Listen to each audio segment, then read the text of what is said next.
Sveiki visi, turime ketvirtadienį, 4 valandą popiet, vasario 15, vasario vidurys, liko vos porą savaičių iki žiemos pabaigos, na ir 190 apžvalga Lietuvos ir pasaulio finansų rinkų, kas vyksta aplinkui, na ir kartu su jumis tradiciškai Marius Dubnikovas.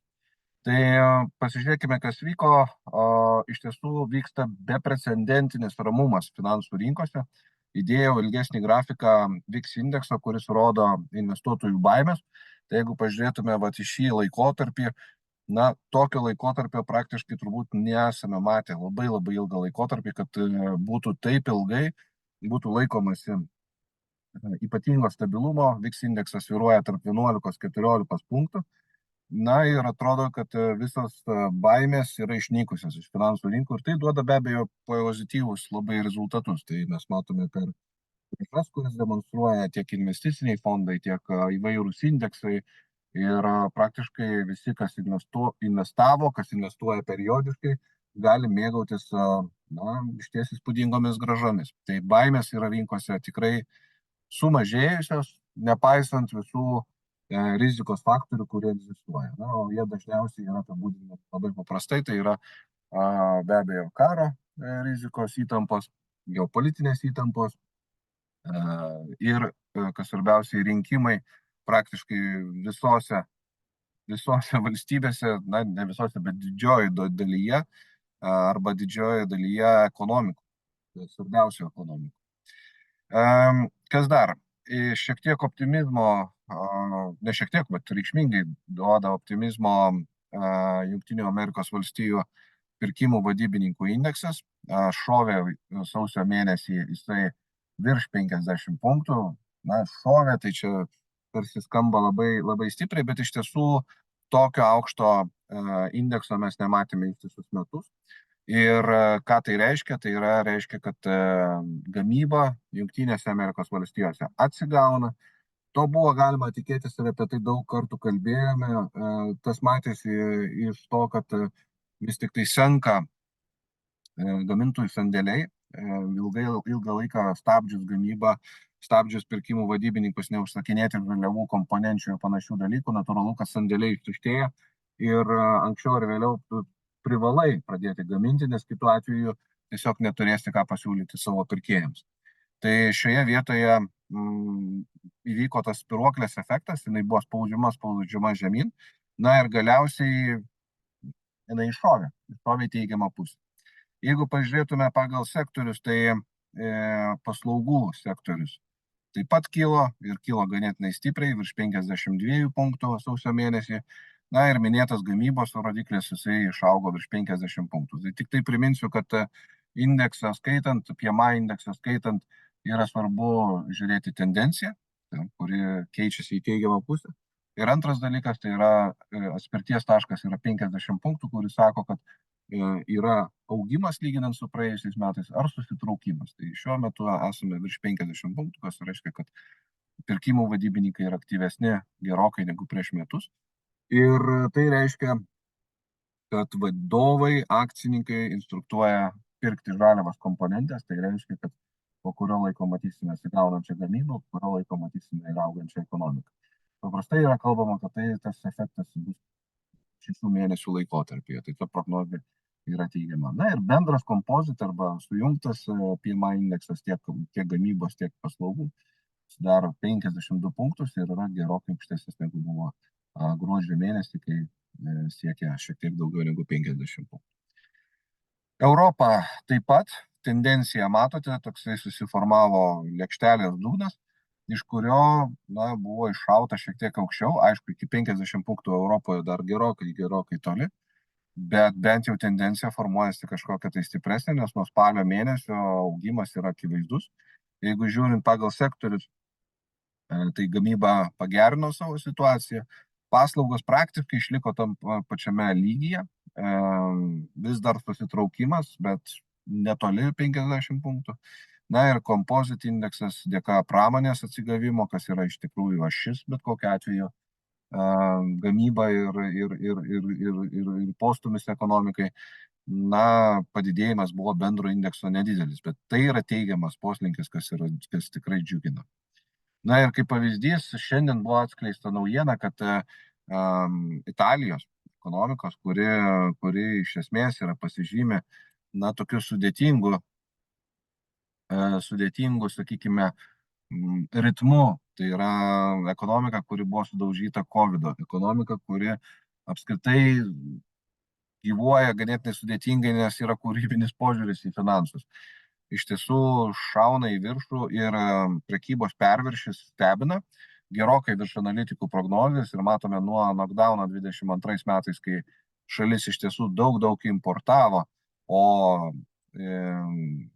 eksporto praktiškai nebuvo, arba jisai buvo gerokai mažesnis negu importas, dabar juda labai gražiai į viršų, tai yra, reiškia, Italija pradeda eksportuoti daugiau negu importuoti, tai yra parduoda daugiau negu perka, na ir grįžta į lygius, kurie netaip ir dažnai pasikartodavo per paskutinius 10 metų. Kas liečia Kinijos PMI, čia yra stabilumas, virš 50 punktų gamybinis indeksas, kažkokių tai didelių pokyčių nebuvo, bet kokiu atveju jau dvi didžiosios ekonomikos, tiek JAV, tiek Kinai, yra teigiama krypti, kas iš tiesų džiugina. Kalbant apie kitas svarbės turto klases, tai yra obligacijas. Obligacijų kainos juda, tai yra kainos juda į viršų, pajamingumai juda žemyn, matote 4 grafikus, tai yra Jungtinės Amerikos valstijos, Didžiosios Britanijos ir Vokietijos bei Lietuvos. Obligacijų pajamingumai juda žemyn, jie yra žemiau bazinių palūkanų normų, gerokai žemiau, ir tai reiškia, kad rinkos tikisi tų palūkanų sumažėjimų. Kitas dalykas, visi šitie grafikai sako labai paprastą žinutę siunčia, obligacijų kainos kyla ir tikėtinai, kad kils, ypatingai jeigu bus mažinamos palūkanos bazė. Tai tokiu atveju mes turėsime teigiamus impulsus ir fondai, kurie investuoja ir į žemos rizikos fondus, į žemos rizikos objektus, taip pat turės gražaus pelno ir dabar turi ir dar tikėtinai turės artimiausiu metu.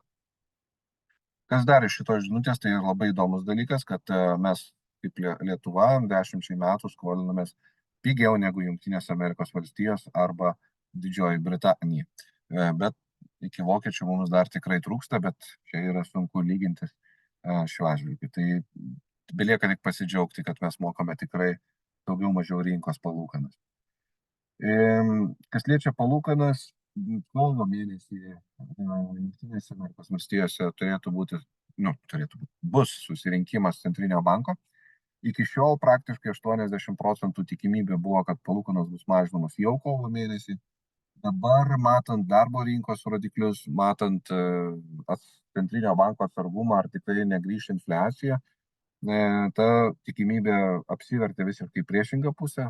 Praktiškai rinkos nebetiki, kad bus mažinamos palūkanos kovo mėnesį ir tą tikimybę stumia į priekį. Tai pasižiūrėjus ateities sandorius metų pabaigoje vis tiek tikimasi, kad palūkanos bus maždaug procentų arba procentų su ketvirčiu žemiau negu esamas lygis, arba netgi 1,5% žemiau, tai yra link 4% bus mažėjimas. Tai lūkesčiai atidedami, bet sumažinamas dydis jisai vis išlieka. Kas liečia Europą, bėgant mėnesiams mes matome vis didesnius lūkesčius, kad palūkanos mažės greičiau. Ir tikimasi, kad jau 2025 metais, maždaug apie vidurį, mes galime tikėtis apie 1% lygį, kas reiškia, kad reikšmingai sumažėtų kaštai žmonėms turintiems paskolų ir kaštai verslams, kurie iš tiesų šiandien dienai susiduria su didesniais kaštais kapitalo ir tai mažina pelnus. Tai kraštinis veiksmas, tai didintų pelnus ir tai yra gera žinia, nes tai mažina riziką tiek verslų, tiek gyventojų. Euro dolerio kursas išlieka neigiamai tendencijoje, $1.07 už eurą. Tai šiek tiek mums kaip lietuviams ir eurozonos gyventojams blogina situaciją su žaliavomis. Tai dėl to praktiškai 3% pabrango nuo metų pradžios praktiškai visas žaliavos, tame tarpe ir nafta, ir iš to jau gaminamas kūras, bet kol kas ta kaina yra daugiau mažiau medianoje apie vidutinį lygį. Labai geros žinios iš dujų rinkos. Dujų rinkoje mes matome tolimesnį kritimą. Šią savaitę netgi buvo pasiektas 24 eurų už megavatą lygis. Tai yra lygis, kuris buvo prieš 10 metų maždaug, kai nebuvo jokių kalbų apie karą ir 14 metais jau buvo karas Ukrainoje, bet nebuvo tokio plataus masto karo klausimų, nebuvo pandemijų ir panašių dalykų. Tai žiema eina į pabaigą, prezentaciją pradėjau pabrėždamas, kad turime vasario vidurį ir jau už porą savaičių žiemos sezonas eina į pabaigą. Tai, kaina iš tiesų yra stulbinančiai maža. Kitas dalykas, kas yra gerai, saugyklos užpildytos praktiškai 70+ procentų. Ir tai reiškia, kad valstybėms pripildyti saugyklas iki pabaigos bus ganėtinai lengva ir tai bus pigu. Vėlgi mažėjanti rizika verslams atsiverčia į gerėjančias galimybės investuoti ir uždirbti pinigų. Naftos kaina stabilizavosi ties $80, paskutinis kristelėjimas žemyn nuo $82 per savaitę. Tai buvo dėl to, kad paaiškėjo, kad Jungtinių Amerikos valstijų saugyklos pasipildė reikšmingais 12 milijonų barelių per paskutinės dienas. Ir tai nuėmė slėgį, kad reikės daugiau naftos ir naftos kaina leidžiasi žemyn, nepaisant to, kad yra įtampos ir Raudonojoje jūroje. Mes žiniasklaidai daug matome pranešimų apie Raudonąją jūrą, kad tai yra rizika, taip yra rizika, bet ta rizika yra visiškai įskaičiuota į kainą. Ir jeigu nutiktų taip, kad ta rizika po truputį mažėtų, o tikėtinai, kad su laiku jinai mažės, tai vėlgi gera žinia, kad tai galėtų prisidėti prie naftos kainos mažėjimo. Ir indeksai. Tai indeksas pasimatavo iš tiesų labai aukštus lygius paskutiniu metu, buvo šoktelėjęs ir virš 5000, šiuo metu yra ties 5000 punktų, tų simbolinių punktų, kurių daug kas laukia, tame tarpe ir aš. Ir priežastys tos pačios, tai yra rizikos mažėja, pelnai įmonių po truputį auga, skelbiami rezultatai džiugina ir indeksas stiebėsi į priekį. Tai čia nėra ką labai daug pridurti, bet tendencija, kurioje esame, jinai yra ganėtinai stipri. Susiformavo lapkričio mėnesį praėjusiais metais, apie tai kalbėjom savo apžvalgose, kad panašu, kad buvo pramušimas tendencijos, štai šitoje vietoje. Laukiame patvirtinimų, patvirtinimas įvyko ir tendencija nukeliavo tolyn. Kiek jinai bus stipri, bus matyt, bet čia mes kalbame apie ilgalaikę tendenciją.